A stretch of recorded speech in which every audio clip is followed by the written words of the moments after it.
Salut tout le monde, ici Sarah Charbonneau et je vous souhaite la bienvenue à cette nouvelle émission de La Clique. Cette semaine, on vous propose une émission en humour et en musique avec entre autres Martin Petit. Puis réussir ces deux projets-là.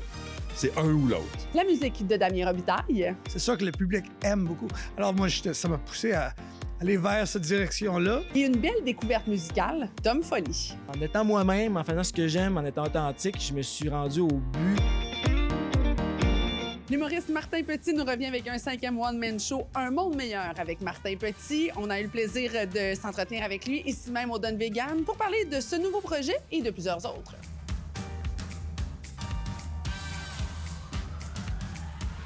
On est au 5e spectacle, 5e one-man show.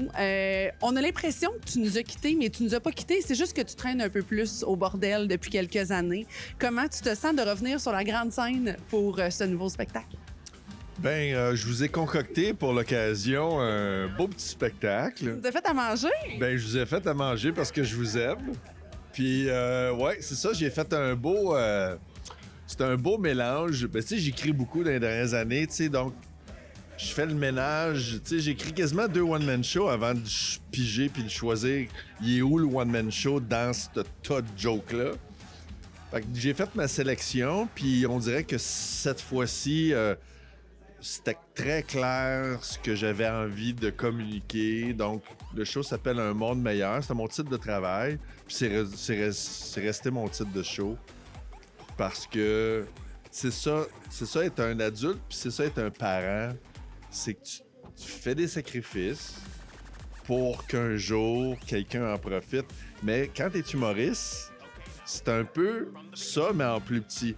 Tu fais des sacrifices, c'est-à-dire que tu passes des longues journées tout seul à écrire, en te disant, tout ça, à un moment donné, ça va donner 1h30, là, drôle. Fait que s'il est là, mon monde meilleur. Tu sais, mon monde meilleur, c'est que je travaille pendant 2 ans pour arriver à cette heure et demie-là, qui est vraiment drôle. Fait que c'est vraiment un spectacle qui est très drôle et pour tout le monde. C'est un show, je pense, que tu... Tu sais, quand j'ai commencé ma carrière, j'avais l'impression que je parlais juste au monde de mon âge. Puis j'étais étonné qu'il y ait du monde dans la cinquantaine dans ma salle parce que j'étais là comme... Je vais être capable de leur parler. Mais comment je peux intéresser des gens qui ont plus de vécu que moi? Les chances qu'il y ait des gens entendu ça, sont nombreuses. Là, je suis rendu, c'est moi la personne dans la cinquantaine sur stage. Puis là, je suis étonné de voir du monde dans la vingtaine. Puis je fais comme, ah ouais, puis je regarde, évidemment, puis je regarde qui rit autant que les gens de 70. Fait que là, j'ai fait, ah OK, mon tour de force... il est là. Il est dans cette capacité-là à rejoindre un range très large de gens. Puis je pense que c'est la première fois dans ma carrière que je peux dire que c'est un show que je suis à l'aise que des parents viennent avec leurs ados. OK. Avant, il y avait quelque chose de trop... J'allais peut-être trop loin dans certains sujets qui fait que je suggérais aux gens de ne pas amener leurs ados. Mais là, c'est pas que c'est plus soft, mais c'est comme... Ça parle plus de la psychologie des deux côtés. Parce que là, j'ai des ados. Fait que, tu sais, je sais plus c'est quoi un ado, bizarrement, depuis T'en as. Ouais, c'est ça. Depuis que t'es propriétaire d'adolescents. Propriétaire d'adolescent, puis encore là, c'est beaucoup de la location. Donc, voilà, ça marche. C'est un show qui... ça s'écoute à une famille élargie. Est-ce que tu as l'impression que l'univers des podcasts, entre autres, l'intérêt, je vais dire, de la jeunesse envers les podcasts, envers l'humour est différent en 2025, ce qui fait en sorte que tu peux nécessairement aller les rejoindre différemment, toi, dans ton humour sur scène? Tu me parles de... Dans le fond, j'essaie de comprendre la question dans ta question. Il y avait comme... Ça, j'aime pas ça quand mes questions sont pas claires. Non, mais moi, gâche. J'en ai un podcast, puis mes questions ont vraiment, moi, ils n'ont pas de sens. Tu me disais que tu n'étais pas un bon intervieweur, j'espérais être bonne. Non, mais ta question, là, ça m'a rejoint. J'ai fait, je fais ça, moi. Je mélange 8 commentaires dans une question. C'est comme une bubble yum. C'est comme un casse-gueule, ta question. Il y a plein de saveurs, puis là, clac, puis là... Fait que tu m'en voudras pas d'aller dans toutes les directions. Tu sais, dans le fond, c'est une invitation. C'est une invitation à répondre ce que tu veux. Je t'ai garoché un sac, puis je t'ai dit, occupe-toi avec, je vais le reprendre. C'était comme une belle question. Comme tu déboulais des marches, mais t'es arrivé en bas pareil. Martin Petit, selon toi, l'univers des podcasts, est-ce que ça change l'intérêt des jeunes envers l'humour? Ben oui, parce qu'on peut connaître les gens. Quand j'ai commencé ma carrière, les gens, les producteurs, qui étaient comme plus vieux que nous autres, ils nous disaient de ne pas... Il nous le disait, personne s'intéresse à vous autres, faites des jokes. Puis là, on faisait des galas. Puis même quand on faisait 10 minutes dans un gala, il coupait ça à 4 minutes 12 secondes. Fait que même ce qu'on faisait de meilleur était coupé. Puis après ça, personne ne voulait nous parler en entrevue, jamais. Il n'y avait jamais de longues entrevues. Fait que là, c'est complètement le contraire. Puis ça fait 35 ans que je fais du stand-up. Quelqu'un qui me suit depuis 35 ans, il doit comprendre mes nouvelles jokes différemment parce qu'il m'a vu. Il a vu la période où j'ai dit que j'avais des colocs, puis il n'y avait pas de blonde. Puis là, je suis rendu avec 2 ados. Fait que, tu sais, c'est pas la même lecture qu'un jeune qui m'écoute là, puis qui a 18 ans, puis que je suis juste un vieux monsieur qui fait des jokes. Il sait pas de où il vient, le monsieur. Ben oui, puis là, fait que là, les podcasts, le monsieur, il peut expliquer. Oui, j'ai pas tout le temps été un monsieur. Puis là, après ça... Là, J'ai déjà été jeune, moi. Tu sais, je suis né en 68, fait que j'étais jeune en 70. Fait que là, tu reconstruis l'affaire, fait « Ah, OK, le monsieur, c'est ça. Okay. » Ton rôle de père aussi est très important. La partie familiale de Martin Petit semble une priorité. C'est un beau privilège quand même, après toutes ces années-là, de pouvoir choisir et de pouvoir prendre le temps comme tu le fais. Bien, l'important dans la vie, en général, c'est de ne pas rater sa vie. Pour aucune raison. Fait qu'il y a plusieurs excuses, puis il y a beaucoup de raisons de dire j'ai raté ma vie. J'avais pas le goût d'être cet artiste-là qui a l'impression qu'il a raté sa vie parce que, tu sais, j'ai arrêté de boire à la fin de la vingtaine, tu sais, parce que j'étais pas capable de faire le party avec mes amis et faire mon métier et faire, tu sais, je veux dire, à un moment donné, ça a été sage de s'en rendre compte. À un moment donné, c'est des choix. Tu peux pas être Éric Lapointe et avoir 7 enfants, puis réussir ces 2 projets-là. C'est un ou l'autre. Fait qu'à un moment donné, tu sais, quand t'as des enfants, c'est pas juste d'avoir des enfants. Les hommes, il y a des hommes qui pensent ça, mais d'aller jusqu'au bout de l'expérience, puis parce que, tu sais, faut que tu te fasses un objectif dans la vie. C'est quoi le succès? Fait que là, moi, le succès, tu sais, mes enfants sont bien impressionnés là, dans ma vie. Là, ils vont dans mon bureau, puis là, ils réalisent à 15, 16, 17 ans, mais là, t'as 10 Olivier. Puis là, ils savaient même pas, là, mais là, ils font, hein? Mais ils disent ça veut dire de quoi, un Olivier? Je dis, oui, ça, c'est, oui. Mais tout ça, c'est moins important que toi. Fait que c'est pour ça que quand j'avais du temps, j'avais des oliviers et j'avais pas d'enfants. Fait que là, ça m'intéresse plus d'avoir des oliviers. Là, je veux vous regarder grandir. Fait que ça, j'ai ce plaisir-là, mais c'était ça mon objectif. C'était ça, moi, réussir ma vie. C'est ça. Fait que j'ai pas essayé de réussir ma vie selon les critères des autres. J'ai décidé de réussir ma vie selon mes critères. Fait que c'est ça. Je pense que c'est ça, être un stand-up. On peut tous être des stand-up dans nos vies quand on décide c'est quoi notre critère de réussite, puis qu'on veut rien savoir des critères des autres. Ça va peut-être être les mêmes, mais il n'y a rien de plus beau que d'avoir son objectif à soi. Puis t'as même pas besoin de le montrer à tout le monde, mais en général, ta face devrait dire si t'es sur le bon chemin ou pas. Un homme sage, c'est Martin Petit, j'adore ça. Très sérieusement, je te souhaite beaucoup de fun dans cette 5e tournée-là, dans ce grand partage dans les grandes salles. On peut te retrouver, bien sûr, toujours quelque part collé à une des scènes du bordel. Puis merci de si bien célébrer ton humour et ton talent encore après plus de 30 ans. C'est pas plate, pas en tout, Martin Petit. Oui, c'est ça. C'est comme un musée, mais encore vivant. Fait que profitez-en. Hein? Au retour de la pause, soyez là. On s'entretient avec Damien Robitaille sur la Clique.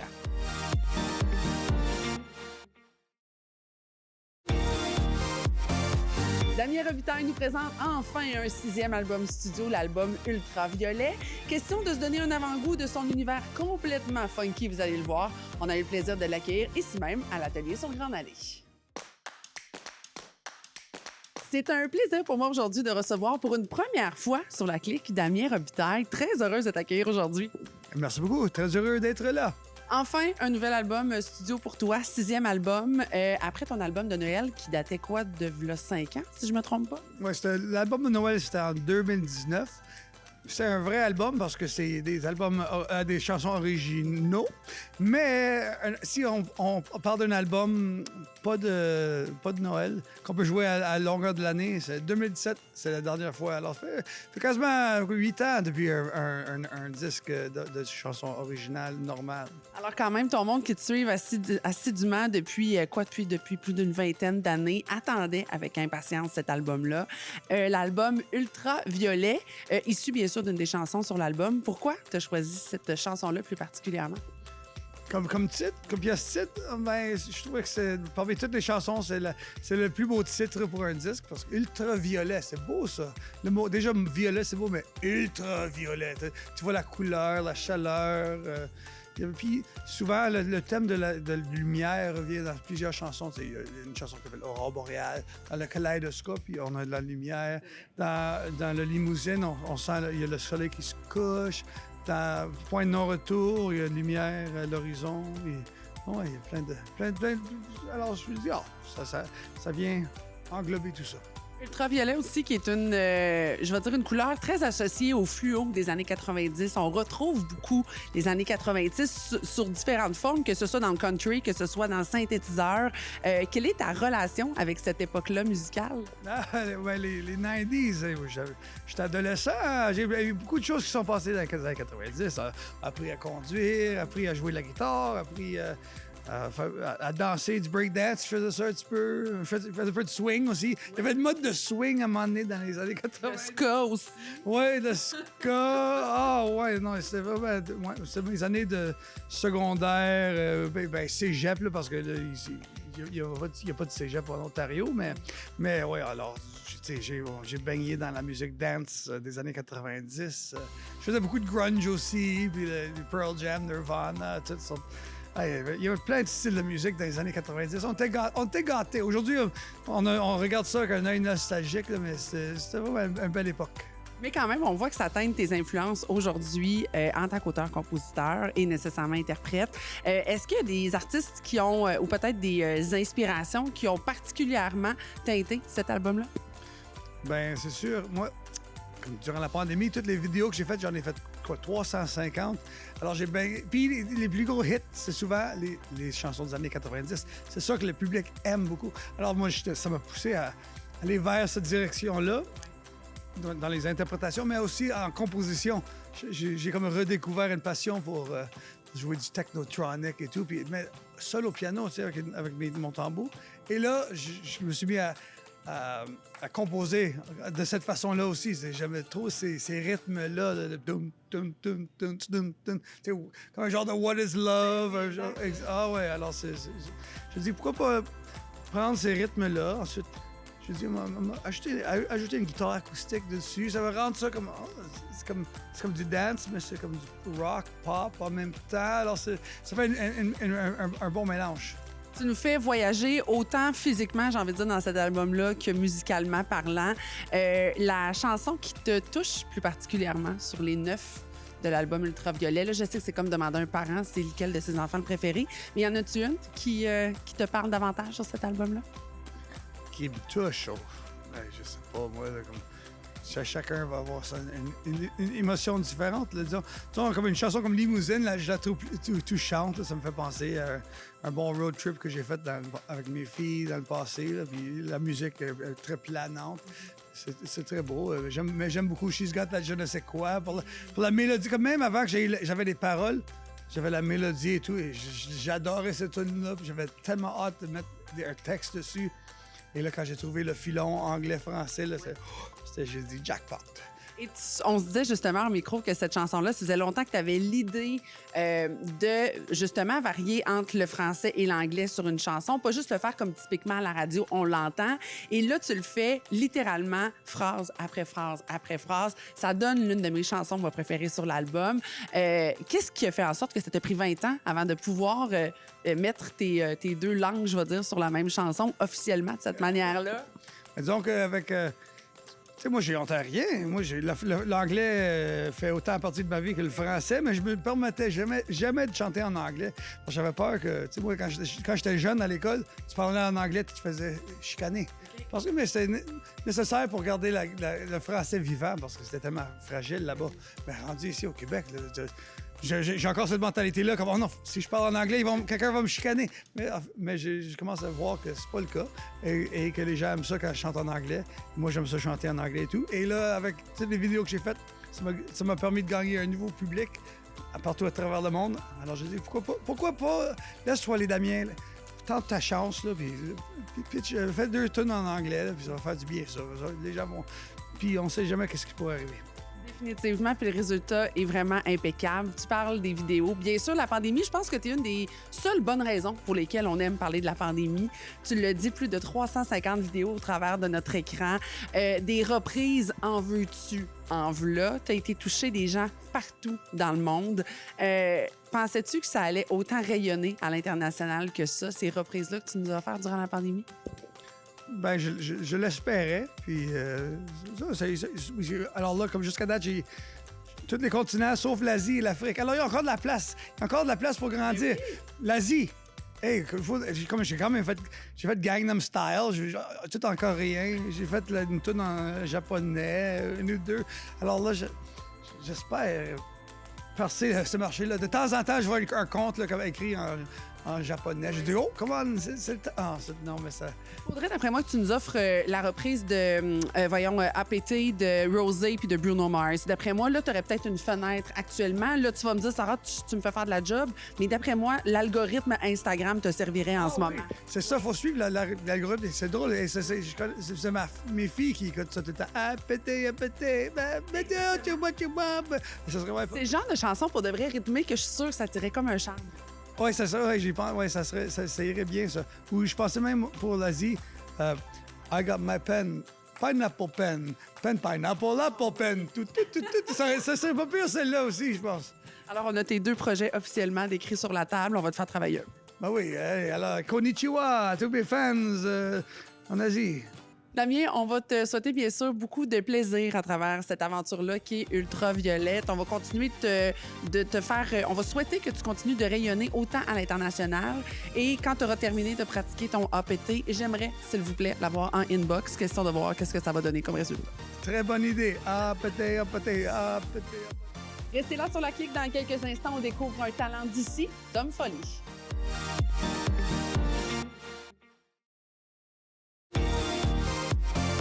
C'est un plaisir pour moi aujourd'hui d'accueillir Tom Folly sur la clique. Tom, très contente de t'accueillir à Québec. Merci beaucoup.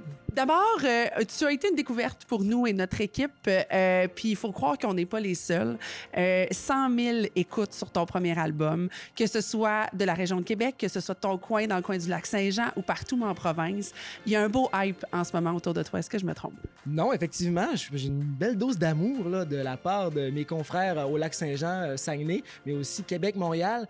Puis même, je vais dénicher aussi des petites places là, en région éloignée aussi. Je pense que le vocabulaire, l'accent du lac va chercher un peu le monde qui se sent de loin là, dans le coin de la Gaspésie ou Sept-Îles, etc. Donc, merci à tout le monde qui me suit. Un gros merci. Là.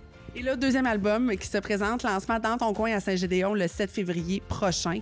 Cet album-là, pour toi, comment qu'il est arrivé justement avec cette vague d'amour-là que tu as eue pour le premier album? Est-ce que tu étais pressé de le faire ou au contraire, tu voulais prendre ton temps pour partager ta nouvelle musique?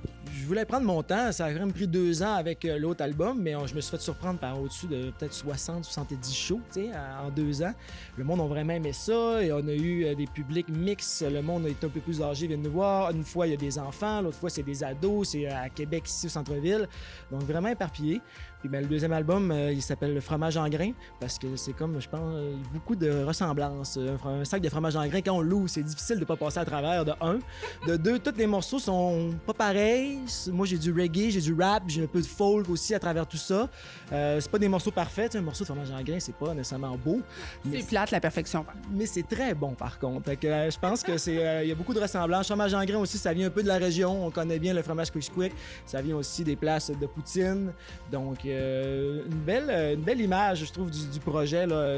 Mettre la main dans le fromage en grains, c'est un peu comme se plonger dans le deuxième album de Tom Foley. J'adore ça. Pour ceux et celles peut-être qui te connaissent moins, tu as commencé à jouer de la musique très jeune. Tu es un artiste qui est polyvalent, multitalent, j'ai envie de dire. La musique, autant au niveau des instruments, je vais dire, que de l'écriture, c'est arrivé comment pour toi dans ta vie? C'est arrivé en voulant jouer de la musique avec mon ami Faf. Puis là, j'étais comme tout le monde jouait de la guitare. Puis là, j'ai dit à Faf, hey, je pourrais jouer de la guitare aussi. Il m'a dit, une troisième guitare, là, c'est une guitare de trop. C'est le fun, c'est vraiment que je joue avec vous autres. Fait que là, finalement, découvert Québec Redneck, l'album Scandale Bonne Humeur avec Dylan Perron, il y avait du banjo. Puis là, j'ai dit, hey, je pourrais jouer du banjo. Fait que j'ai commencé à jouer du banjo. Merci maman de m'avoir toléré en faisant ding ding ding ding ding ding ding pendant des heures et des heures sur le divan. C'est vraiment gossant du banjo quand tu sais pas en jouer, c'est terrible. Fait que j'ai découvert ça un peu comme ça. Après ça, ben moi je viens du sport extrême. J'étais un ancien, pas ancien, j'en fais encore plein, mais je fais des compétitions de snow, je fais beaucoup de skate. Puis l'adrénaline, j'adore. Je l'apprécie beaucoup. Donc quand je suis monté sur une scène la première fois, c'est un peu la même affaire. C'est comme, tu sais, bonjour, Thomas Foley va vous effectuer un frontside 1080 sur le saut, regardez-le. Mais là, c'était comme, bonjour, je m'appelle Tom Foley, je vais vous faire une chanson, regardez-moi. Puis je peux me planter, ça va faire mal à l'ego. Mais en snow aussi, on peut se planter, c'est même que là, on se pète des clavicules puis tout ça. Mais j'ai trouvé que l'adrénaline, de l'attention, de montrer que j'étais préparé, que j'étais entraîné puis que j'étais prêt à livrer la marchandise, ça ressemblait beaucoup au sport extrême. Et là, c'est là que j'ai eu la piqûre. Fait que t'es allé utiliser les capacités et ce que t'aimais dans le sport pour transposer ça, moins dangereusement, heureusement, dans la musique. Puis de ce que je comprends, c'est que le hype, le sentiment de plaisir et d'adrénaline, il est autant là. Oui, vraiment, parce qu'au début, je m'attendais pas à faire nécessairement des spectacles tant que ça, mais là, quand j'ai commencé à en faire, j'ai dit « Hey, crime, j'aime ça! » Même tantôt, à la radio, il y en a qui me disent « T'es pas stressé? » Je suis pas stressé, mais j'aime ça, justement, contrôler ça, le petit stress. Après ça, que ça aille bien, puis que le monde vienne te dire que ça a bien été. Puis je le fais pas pour nécessairement le fame, je le fais vraiment comme une prestation sportive. Puis un show de Tom Foley, c'est un peu comme du cirque aussi. Ça parle très vite. Je pense que je parle vite aussi en ce moment dans l'entrevue. C'est pas grave, on aime ça comme ça. Mais je déblatère, je parle avec des idées, gesticule, je compte des histoires entre les tunes. Donc c'est un peu du cirque. C'est jamais le même show, j'ai pas les mêmes jokes. Là. Mettons, je prépare pas mon punching line. Donc, tu te permets d'improviser à travers ça. Puis je pense que ça doit être très fidèle à toi-même parce qu'on le voit, t'es un gars qui est le fun, qui est sympathique, qui semble avoir 1000 histoires. Sur scène, ça doit être la même affaire quand on va voir un show Tom Foley. Oui, c'est la même affaire exactement, assez dynamique. Puis il faut des fois que j'arrête de parler parce que là, j'étais parti d'une histoire. Tu dis, hey, Chris, le monde est venu me voir pour chanter des tunes. Puis au fil du temps, je me suis rendu compte que le monde a appris aussi les chansons du premier album. Il y a même du monde qui sont allés genre sur guitare, table, là, faire mes tunes. Ils ont écrit les tunes avec des accords. S'il y a une personne qui écoute ça, merci beaucoup d'avoir fait ça. Ça m'a tellement touché.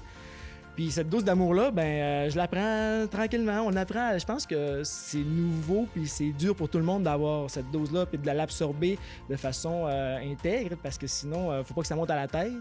Mais en ayant eu un passé de snowboarder, qu'on va dire, qui est dans un mode, qui est dans un monde T'as cool. déjà été cool. Exactement, ça me fait comme rien un peu de réavoir un peu cette attention-là. Ça me monte pas à la tête. J'ai eu cette portion-là quand j'étais plus jeune, dans le temps justement de Musique Plus et etc. Là, À l'époque où t'écoutais Babu à Musique Plus.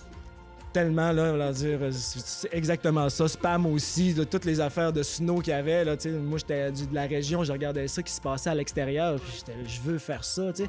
Et on avait les Sébastien Toutain de ce monde et compagnie qui sont des idoles de snowboard. Mais là, aujourd'hui, je suis rendu avec presque autant d'idoles en musique en snow et en skate. Donc, on voit vers quoi je m'enligne. Là.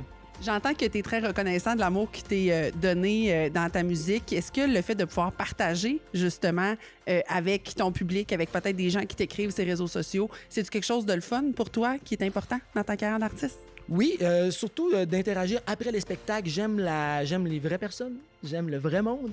Mais le réseau, mettons, je pense pas que je vais être un TikToker. Là, je m'identifie plus à Pépé, mon oncle Serge, Québec Redneck, du monde qui sont underground, mais dans le clic, tu sais, qu'on sac la paix, qui n'ont pas besoin de faire des niaiseries puis de briser des Tesla, mettons, là, pour pouvoir être populaire.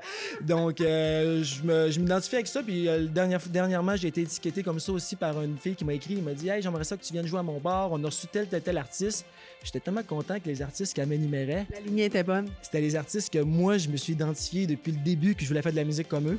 Ça m'a fait vraiment chaud au cœur. Ils m'ont pas dit ça ressemble à Willy Lamotte puis des affaires de la grosse pop. Fait que j'étais vraiment content. Je me suis dit bon en étant moi-même, en faisant ce que j'aime, en étant authentique, je me suis rendu au but puis je m'approche finalement d'un point où c'est là que j'ai rêvé, il y a 5 ans d'être. Là. Tom, ton lancement s'en vient officiellement. Les dates ensuite vont paraître au fur et à mesure des mois. On espère que ta saison des festivals aussi va être fructueuse. Qu'est-ce que je te souhaite avec ce deuxième album-là? Je me souhaite des festivals. Ouais, des festivals. Ben, c'est le fun. Moi, je fais le party dans la vie, là, avec des festivals. Là. Tu rencontres plein de monde, t'as des tickets de bière gratuits, puis quand t'es sur la grande scène, tu files un peu de jet set, puis ouais, ça, 2 heures après, ben, t'es à terre, puis tu regardes un show de quelqu'un que tu connais, que tu viens de voir dans l'os, tu sais. Fait que je trouve ça terre à terre, mais en même temps, ça va me permettre de connaître du monde, de rencontrer des gens qui sont dans l'industrie, de parler, de me faire connaître, mais surtout d'avoir des belles expériences puis des souvenirs qui vont rester longtemps gravés parce que j'ai 30 ans. Donc, j'ai encore une très belle âge là, pour avoir du temps, de l'argent. Mais plus tard, je vais avoir... Et du plaisir aussi. Oh oui, exactement. Surtout du plaisir, c'est vrai. Tom, ça a été vraiment un charme de te découvrir davantage aujourd'hui. On invite les gens, bien sûr, à te suivre sur les réseaux sociaux pour en savoir davantage sur tes prochaines dates de spectacle, découvrir ton album, bien sûr. Puis, bravo d'être ce que t'es. Vraiment, c'est pas plate du tout. Merci beaucoup. Merci à vous. Merci à tous.